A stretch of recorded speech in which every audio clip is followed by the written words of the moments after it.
देखिए last class में हमने खाली अभी तक डोमेन वाला कॉन्सेप्ट किया है, लेकिन आज हम जो करने जा रहे हैं, we are going to do the range of a function. और उसके बारे में आप क्या समझते हैं, थोड़ा ध्यान से समझिएगा। What do you mean by range of a function? Range of a function,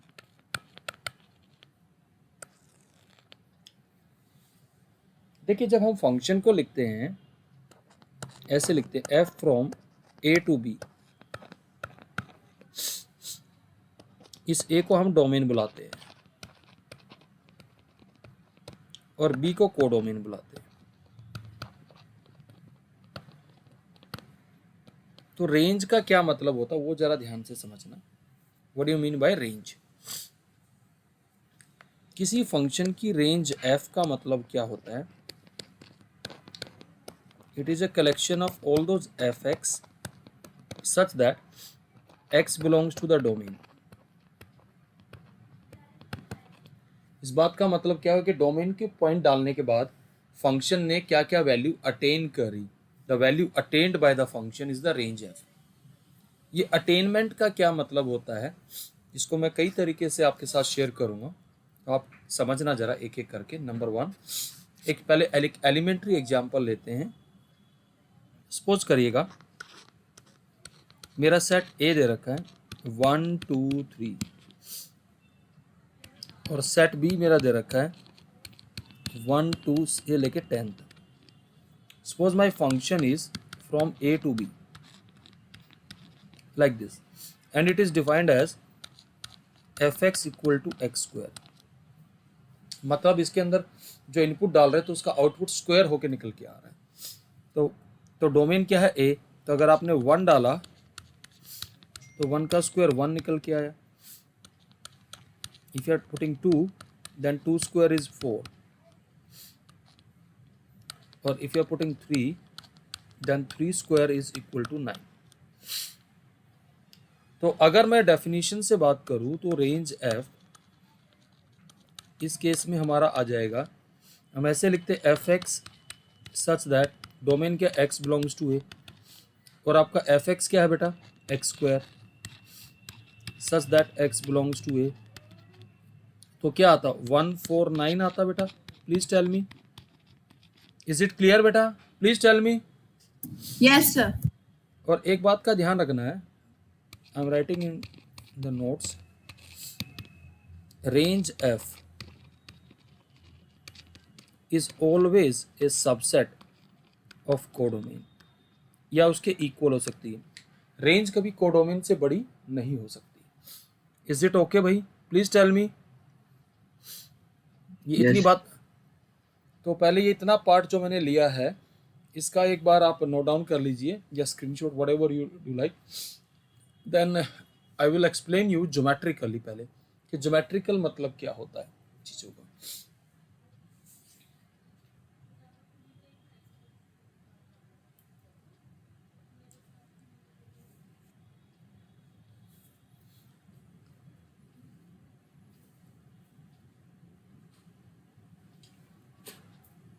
done बेटा? हाँ जी, यस सर। सबने कर लिया बेटा नोट? हाँ जी, यस सर। अब देखिएगा ज्योमेट्रिकली हम रेंज कैसे निकालते हैं पहले समझना, और ज्योमेट्री से ही हम डोमेन और रेंज कैसे निकालेंगे। How to find domain and range using graph of a function.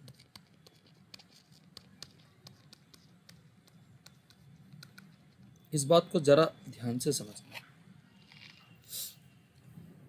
एक छोटा सा एलिमेंट्री एग्जांपल लेता हूं जिससे आपको चीजें अच्छे से क्लियर होंगी। आप 10th क्लास में कहते थे कि suppose I will say that draw the graph of x plus y is equal to 1। तो जब आप ये ग्राफ ड्रॉ करते थे तो आप ऐसे लिख लेते थे y is equal to 1 minus x. तो जो आपने ये लिखा है 1 minus x you have written in terms of x, तो इसको मैं क्या मान लेता हूँ, फंक्शन ऑफ एक्स। तो अब मुझे एक चीज़ बताइएगा, आप जब ग्राफ ड्रॉ करते हैं तो इसके अंदर इनपुट में x डालते हैं तो आउटपुट y आता है। प्लीज टेल मी बेटा, प्लीज डू रिप्लाई। हाँ जी Yes, बेटा, sir. ओके, ऐसा कुछ हम करते हैं, है ना। तो अब एक बात बताइएगा, suppose if I put x equal to 1 तो y आपका 0 आ जाता है, और अगर मान लीजिए मैं इसमें 0 पुट करता हूँ x को तो y 1 आ जाता है। तो लगभग अगर आप देखें तो ये एक स्ट्रेट लाइन ग्राफ बनता है, ऐसे एक लाइन बन जाती है which goes like this. Suppose this is the point 1, 0 and this is the point 0, 1। अगर अब आपने देखें एक्स एक्सिस पे ये ग्राफ कितने पार्ट तक बना हुआ है वो सारा डोमेन को कैप्चर करेगा। अगर आप देखें एक्स एक्सिस का पूरा पार्ट कवर हो रहा है क्या, प्लीज टेल मी, क्या, क्योंकि लाइन तो दोनों डायरेक्शन में बढ़ रही। So can we say that this whole x axis will be covered, please tell me बेटा। हाँ जी, Yes, sir. तो इसका जो डोमेन आएगा वो तो पूरा आर आ गया, आर, जिसको आप कहते हैं minus infinity to infinity. Range के लिए क्या करते हैं, जब भी आप रेंज देखेंगे, रेंज एफ, तो आपको क्या करना है, क्योंकि आपने इनपुट में क्या डाला एक्स और आउटपुट में वाई की वैल्यूज आ रही है, तो आपको क्या देखना होगा, least value of y coordinate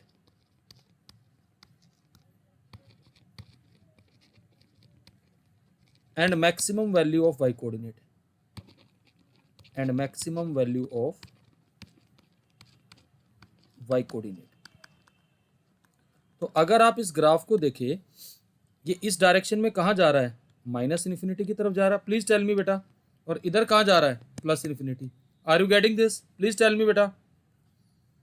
तो इसका जो रेंज एफ आएगा वो भी कुछ ऐसे आएगा, minus infinity to infinity R ही आएगा। इसको बेटर क्लियर करने के लिए मैं एक ग्राफ ड्रॉ कर रहा हूं, ध्यान से समझना, just try to understand this graph. Suppose मैंने किसी फंक्शन का ग्राफ ऐसे बना दिया, suppose this is the point -2, 0 and this is 2, 0 and here is the point say 0, 2।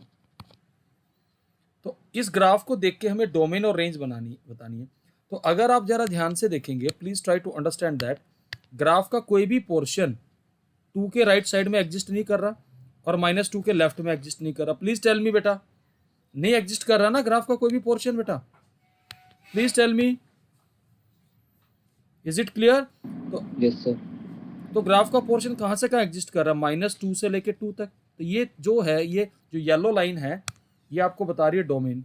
तो डोमेन कहाँ से कहाँ आ गई बेटा, क्लोज इंटरवल -2 से 2 कह सकता हूँ बेटा, please tell me. Yes, sir. अब मुझे रेंज देखनी है, suppose I want to see the range. तो रेंज अगर मैं देखूंगा तो what I need to do, मुझे वाई कोऑर्डिनेट की हाईएस्ट वैल्यू क्या मिल रही है, इस पॉइंट पे 2 मिल रही है, और लीस्ट वैल्यू क्या मिल रही है वाई कोऑर्डिनेट की, 0। Please tell me.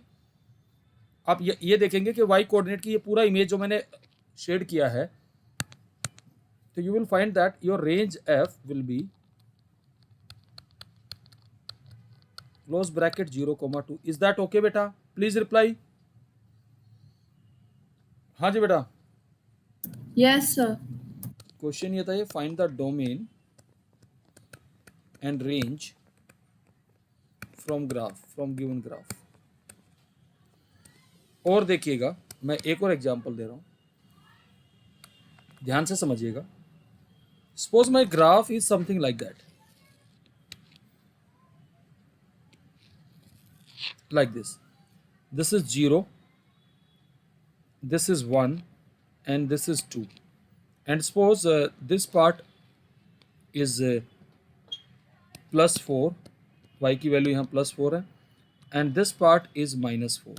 So can you tell me the domain and range of the graph, please tell me बेटा। अगर आप डोमेन की बात करेंगे तो ग्राफ आपका कहाँ से कहाँ एग्जिस्ट कर रहा है, your graph is existing from 0 to 2, please tell me बेटा। जब भी देखेंगे एक्स एक्सिस पे देखेंगे ग्राफ कहाँ तक एग्जिस्ट कर रहा है वहां तक उसकी डोमेन होगी।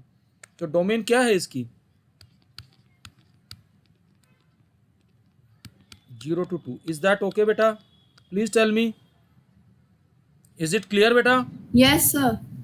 और रेंज एफ क्या आएगी बता सकते हो? वाई कोऑर्डिनेट की सबसे छोटी वैल्यू क्या है? -4 और सबसे बड़ी वैल्यू क्या है? +4। Got it? हाँ जी बेटा, please tell me Sir. another example. Suppose my graph is something like that.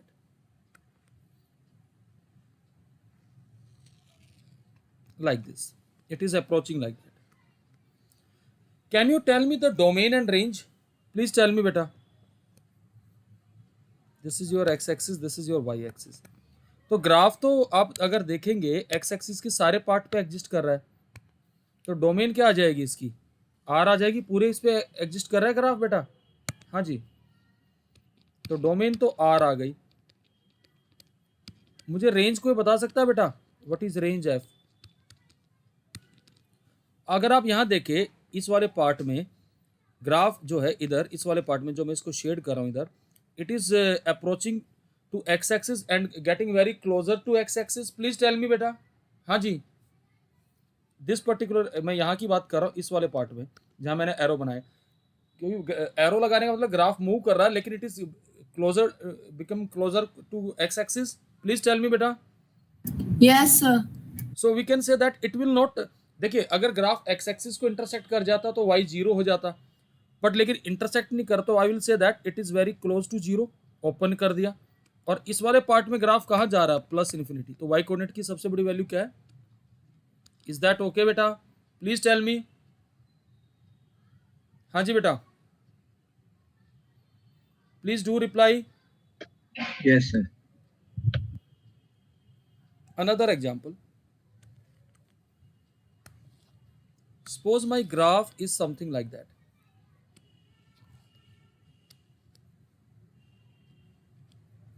This is 0 origin, that is x axis.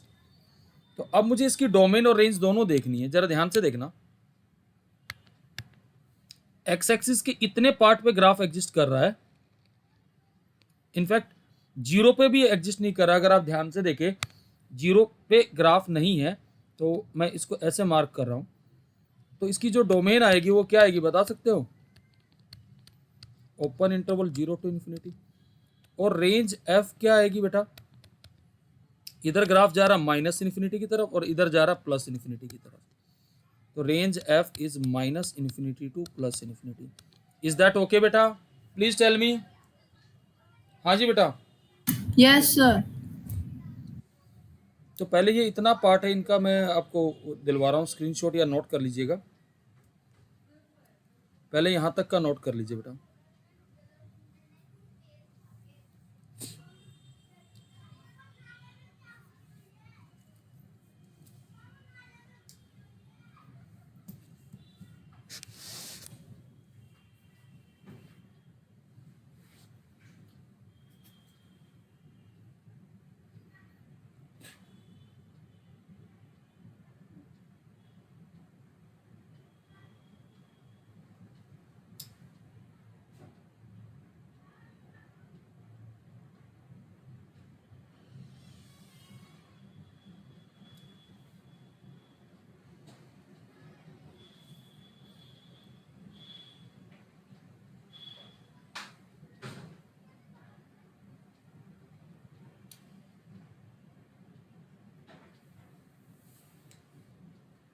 Done बेटा? Please let me know if you have done. Sir, done. Everyone? Yes, sir. Okay, तो ये भी note कर लीजिए, ये दो graph भी साथ साथ।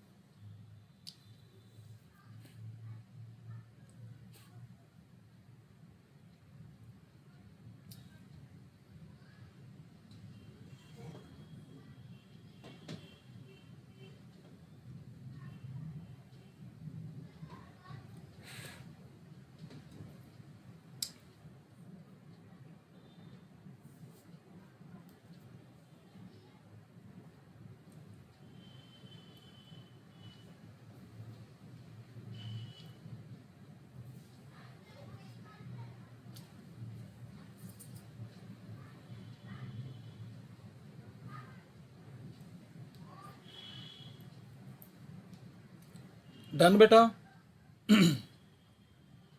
Yes, sir. Everyone? Yes, sir. अब ये दोनों ग्राफ भी बना लीजिए बेटा।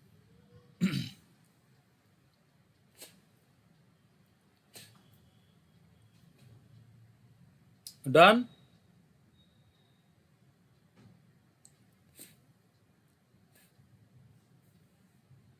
हाँ जी।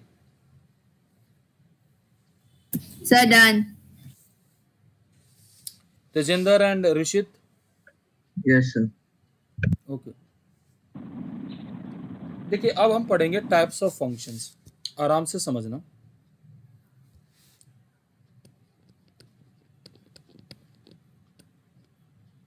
Types of functions.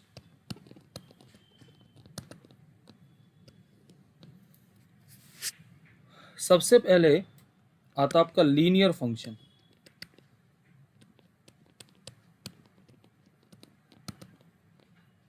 कोई भी लीनियर फंक्शन होगा आपका एफ एक्स इक्वल टू वो आएगा ए एक्स प्लस बी की फॉर्म में, where a is not equal to zero and b is a and b are any real number except zero. B को a zero नहीं होना चाहिए। Linear का मतलब डिग्री 1 का पॉलिनोमियल। अगर आप यहाँ इसकी बात करें तो ये क्या आएगा, इसका डोमेन आर आएगा। ज्योमेट्रिकली ये किसको रिप्रेजेंट करेगा? तो जब आप इसको ग्राफ ड्रॉ करेंगे तो इसको मान लेंगे let y equal to a x plus b. ये किसको रिप्रेजेंट करता है? Straight line. अगर आपको याद हो, अगर 10th क्लास में आप कहते थे कि draw the graph of y equal to x plus one, तो ये ग्राफ क्या आता था बेटा? लाइन का ग्राफ आता था। प्लीज टेल मी बेटा। हाँ जी बेटा, ये ग्राफ आपका कैसे आएगा? Please tell me. आप टेबल बनाते थे ऐसे, इधर x इधर y, x को 0 दिया तो y 1, y को 0 दिया तो कितना आएगा? x माइनस 1 आएगा। So this graph goes like this, -1 to 0, 0 to 1। तो ग्राफ को देख के आप बता सकते हैं कि डोमेन R आएगा इसका और रेंज भी R आएगा। इज दैट ओके बेटा? This part is clear? Yes, sir. Okay. Second आया आपका quadratic function.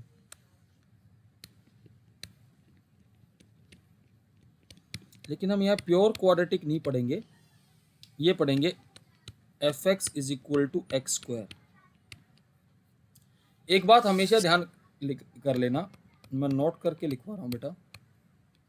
Domain of every polynomial is R. किसी भी पोलिनोमियल की डोमेन हमेशा पूरी रियल लाइन होगी, इज आर। तो एक्स स्क्वायर है, उसका डोमेन आर आएगा। रेंज निकालने की बात है। अगर कॉमन सेंस से भी करें, क्योंकि स्क्वायर है तो रेंज में कभी नेगेटिव नंबर नहीं आएंगे, ठीक है ना?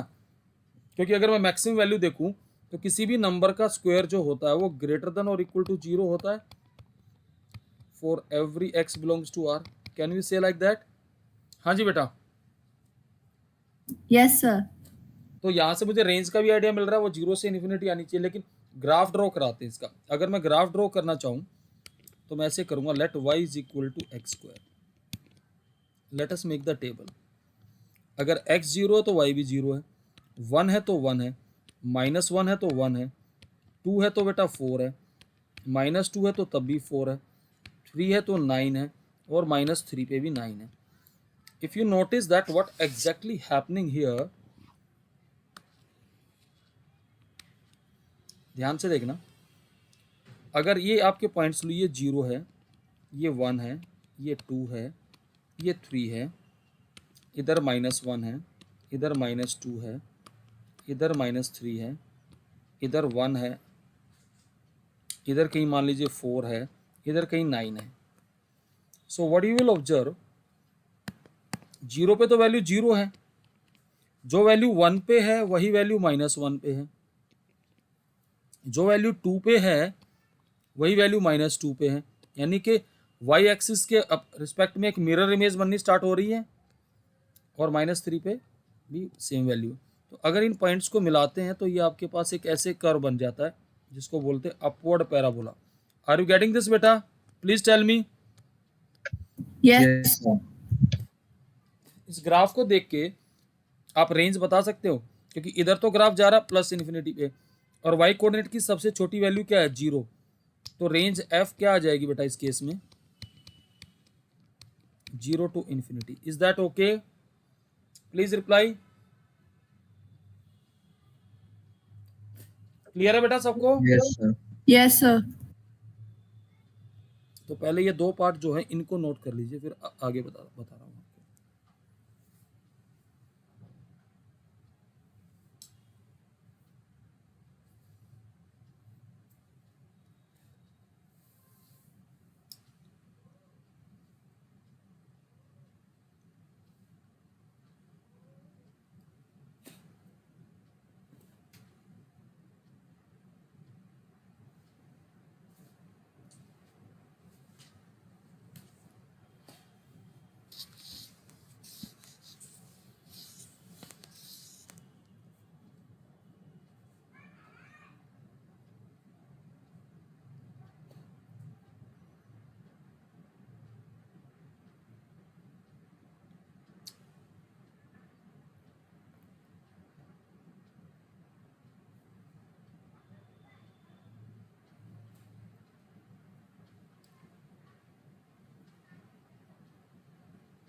डन बेटा?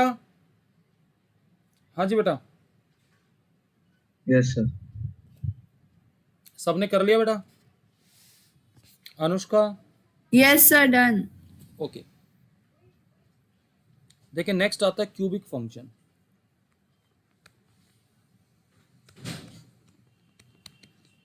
क्यूबिक फंक्शन ये क्या होता है? F x equal to x cube. तो डोमेन तो आर आएगी क्योंकि पॉलिनोमियल है। इसका ग्राफ बनाएंगे, अब जरा ध्यान से देखना। यहां मैं एक इंपॉर्टेंट नोट दे रहा हूं, समझ लेना।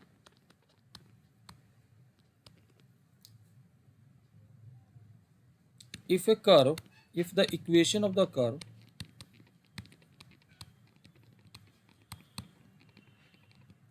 does not changes by replacing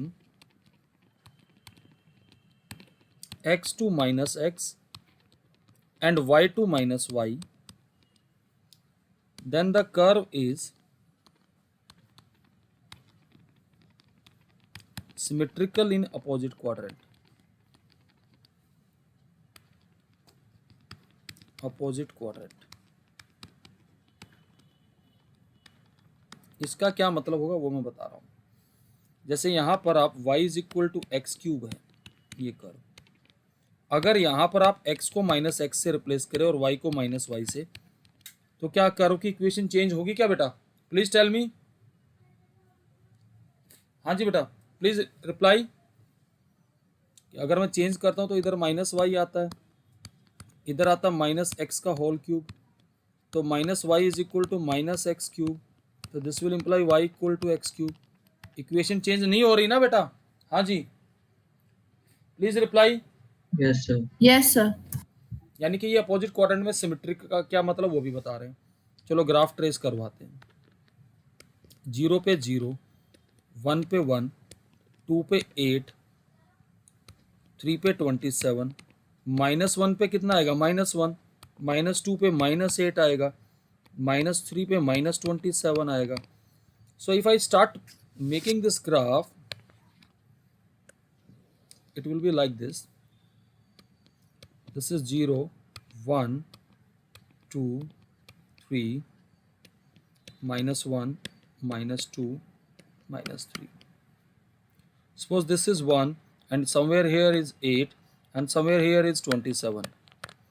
Now let us plot these points. 0 पे तो 0 है बेटा, 1 पे 1 है, 2 पे 8 है, 3 पे कितना है 27। तो ये ग्राफ कुछ ऐसे गए यहाँ से यहाँ तक, लाइक दिस, आगे बढ़ता जाएगा बेटा। अगर इधर आप देखेंगे -1 पे कितना आ रहा है, ये -1, तो इधर आएगा। -2 पे कहीं यहाँ -8 आएगा, तो कहीं यहाँ आ जाएगा। फिर उसके बाद कहीं -27 है, तो यहाँ आ जाएगा। तो this graph something like this. तो आपने क्या देखा, जो ग्राफ है ये फर्स्ट क्वाड्रेंट और फर्स्ट क्वाड्रेंट का अपोजिट क्वाड्रेंट थर्ड क्वाड्रेंट, तो सिमेट्रिकल है या नहीं है बेटा? Please tell me. हाँ जी बेटा। Yes, sir. तो इसकी जो रेंज आएगी, रेंज एफ क्या आएगी, ग्राफ को देख के बता सकते हो? इधर जा रहा है ये -∞ की तरफ ग्राफ, और इधर जा रहा है बेटा +∞ की तरफ, तो पूरी रियल लाइन आ जाएगी। प्लीज टेल मी बेटा, इज इट क्लियर बेटा? हाँ जी, प्लीज रिप्लाई। Yes, sir. तो इसको भी नोट कर लीजिए साथ साथ।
डन बेटा?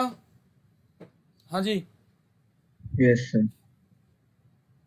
Everyone. Anushka? Yes, sir. Done. Okay बेटा। नेक्स्ट आता बहुत ही इंपॉर्टेंट फंक्शन, जिसको कहते हैं मॉडुलस फंक्शन।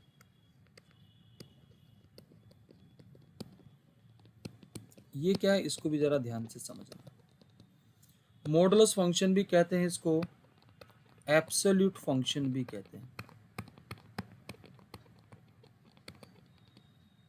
मॉडुलस फंक्शन और एब्सोल्यूट फंक्शन, इसका क्या मतलब है जरा समझना। हम नोटेशन यूज करते हैं इसके लिए, मोड एक्स। इसको डिफाइन ऐसे किया जाता है, it is x if x is positive, -x if x is negative, 0 when x is equal to 0। इस डेफिनेशन का मतलब क्या, पहले ये समझना। मोड हमेशा नॉन नेगेटिव, तो कभी नेगेटिव वैल्यू नहीं देता। तो जरा कई बार बच्चा कंफ्यूज होता है कि सर आपने यहाँ नेगेटिव क्यों लगा रखा है, जरा आराम से समझना। This is the point two understand. ऐसे समझना, अगर आप मोड ऑफ 2 निकाल रहे हैं, तो इस मॉडुलस के अंदर जो दो वर्टिकल लाइंस के बीच में जो नंबर लिखा हुआ है वो पॉजिटिव है, आप जानते हैं। तो ये अपनी ओरिजिनल वैल्यू, पॉजिटिव वैल्यू को रिटेन कर लेगा। इसने कहा अगर आप मोड ऑफ -2 लिख रहे हैं, तो आपने क्या देखा कि जी -2 तो नेगेटिव है, तो फिर इसका आंसर आएगा इस नेगेटिव के आगे दोबारा negative, that is coming out to be 2। यही हमने यहाँ किया। जब x नेगेटिव है, तो किसी नेगेटिव नंबर को दोबारा नेगेटिव से मल्टीप्लाई करेंगे तो क्या आएगा बेटा, पॉजिटिव आएगा। Please reply. Yes, sir. Is it clear बेटा? जरा बताओ बेटा, सबको डेफिनेशन क्लियर हुई बेटा? सर इसके अंदर जो डेफिनेशन है, इसके अंदर वो कर्ली ब्रैकेट बंद नहीं करेंगे दूसरी साइड से? नहीं, ये सेट थ्योरेटिकल नहीं बेटा, सिर्फ एक डेफिनेशन, ऐसे नोटेशन है। Okay sir. ठीक है ना। और ये इसका वैल्यू 0 होता है जब ये 0। एक दूसरा डेफिनेशन भी है इसका, मैं लिख रहा हूं यहां पर, mode x measures the distance of the point from the origin. अब डिस्टेंस क्या होता है, नॉन नेगेटिव। अगर ये आपकी एक नंबर लाइन है, जरा ध्यान से देखना बेटा, -∞ से +∞, इधर है 0, इधर है 1, इधर है 2, इधर है -1, इधर है -2। आप देखेंगे कि -2 का डिस्टेंस ओरिजिन से कितना है, 2 यूनिट है, और 2 का भी डिस्टेंस ओरिजिन से कितना है, 2 यूनिट। इज दैट ओके बेटा? Please tell me. आप basically what you are calculating, इस -2 का डिस्टेंस ओरिजिन से कितना यूनिट है, 2 यूनिट है ना बेटा? हाँ जी, यस सर। ये बात क्लियर है बेटा सबको? Please reply. Yes, sir. Yes, sir. अब इसका ग्राफ बनवाते हैं, वो भी देखिएगा जरा, ग्राफ ऑफ मोड एक्स।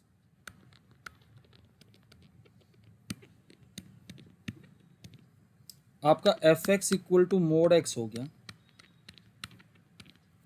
इसका डोमेन जो रहेगा वो तो हमेशा आर रहेगा, क्योंकि हर एक के लिए ये डिफाइन होगा। अब ग्राफ बना के दिखाते हैं। 0 पर 0, 1 पे 1, -1 का मोड भी 1 आएगा, 2 पे 2, -2 पे भी 2, 3 पे 3, -3 पे भी 3। अगर आप दूसरे तरीके से, एक दूसरे एंगल से इसको देखें, तो y is equal to mod x का मतलब होता है y is equal to +-x। क्योंकि क्यों आ रहा है +-x, बता रहा हूं। क्योंकि जब आप इसको डेफिनेशन को ओपन अप करेंगे तो आप लिखेंगे x अगर x पॉजिटिव है, -x अगर x नेगेटिव है, और 0 जब x इक्वल टू 0 है। ये सारा +-x के अंदर मर्ज नहीं हो जाएगा बेटा? Can we write this way? Please tell me. हाँ जी। Yes sir. तो basically this mode is a combination of 2 lines, एक तो प्लस वाली x और एक माइनस वाली। ये 1 आ गया, ये 2 आ गया, ये 3 आ गया, इधर -1 आ गया, इधर -2 आ गया, इधर -3 आ गया, इधर 1 है, इधर 2 है, इधर 3 है। तो जब ये ग्राफ आप बनाना स्टार्ट करेंगे तो 0 पर तो वैल्यू 0 ही है, 1 पे 1, 2 पे 2, 3 पे 3। सो if I join this line, it goes like this. Similarly इसी की मिरर इमेज बनेगी, क्योंकि -1 पे जो वैल्यू है वही सेम 1 है, -2 पे कितनी है, 2 है, देन 3 है, like this. So if I join this, this V shape curve will become. Is that okay बेटा? Please tell me. ये बात यस सर। तो ये आप इधर आप इसको लिखेंगे y is equal to x, y because here x is positive. This line will be y equal to -x, y because here x is negative. Is that okay बेटा? तो ग्राफ को देख के आप अंदाजा लगा सकते हैं कि डोमेन तो R आ गई, रेंज बता सकते हो क्या आएगी बेटा? 0 to infinity, कैन आई से लाइक दैट? हाँ जी बेटा, क्योंकि इधर ग्राफ +∞ की तरफ जा रहा है। हाँ जी, please tell me. Yes, sir. तो थोड़ा मोड एक्स के बारे में मैं थोड़ा एक्स्ट्रा भी बता रहा हूं, वो भी समझ लीजिएगा। मोड एक्स का ग्राफ जो वी शेप बनता है, क्या इसको मैं ऐसे लिख सकता हूं, मोड x -0, यानी कि इस 0 से v बनेगा, यानी जिस पॉइंट पे ये मोड 0 होता है, या ऐसे समझ लीजिए किस पॉइंट को डालने पर ये 0 आएगा, x इक्वल टू 0। अगर आप ग्राफ बना रहे हैं मोड x -1 का, तो किस पॉइंट पर ये 0 आएगा बेटा? x इक्वल टू 1 पे 0 आएगा। तो आप x एक्सिस पे इसको 1 यूनिट शिफ्ट कर देंगे, 1,0, ये वी शेप ऐसे ग्राफ बन जाएगा। ये ग्राफ बन गया मोड x -1 का। अगर आप बना रहे हैं मोड x+1 का, तो किस पॉइंट पे 0 आएगा ये बेटा? -1 पे। तो ये वी शेप बन जाएगा आपका जाके -1 पे। ये बात क्लियर है बेटा सबको? Please tell me. Yes sir. तो ये कुछ इसका मैंने फैमिली बनाई है इसकी, तो इसको भी एक बार आप स्टार्टिंग से मैं नोट करा रहा हूँ बेटा। पहले यहाँ तक का नोट कर लीजिए, ये वाला पार्ट।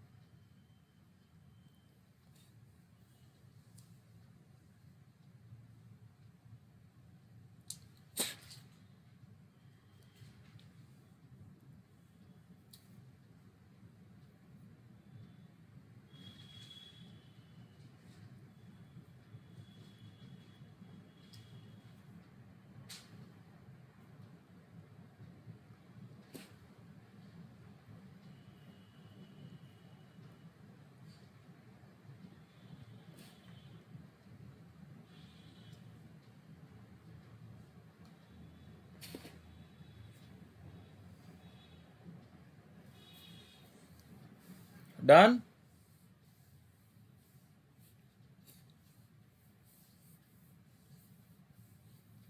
Yes, sir. सबका हो गया बेटा यहाँ तक?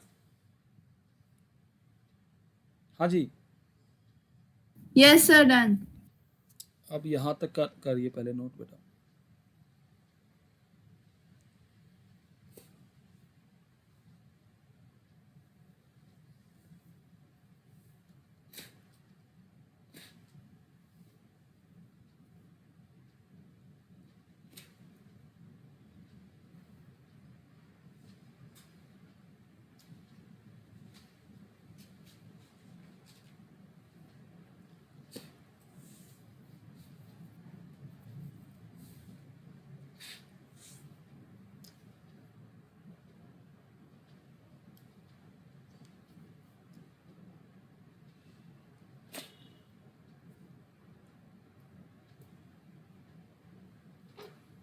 डन बेटा? Yes, sir. सबका हो गया बेटा?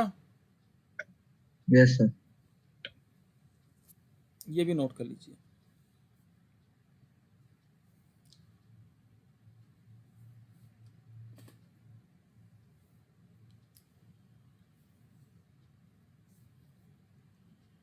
डन बेटा? Sir, just a second. Okay,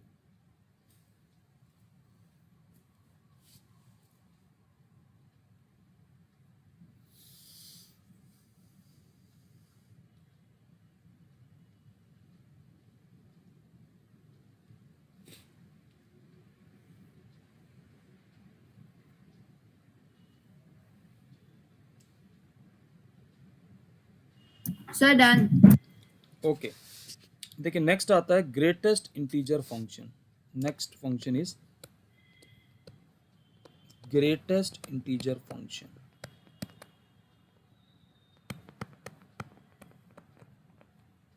कई बार इसको स्टेप फंक्शन भी बोलते हैं।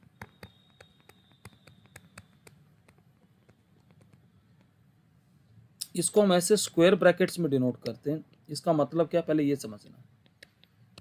It says that it is x, अगर x इंटीजर है तो x ही वैल्यू लेगा। It is some t when x is not an integer, where t is the integer immediate left of x,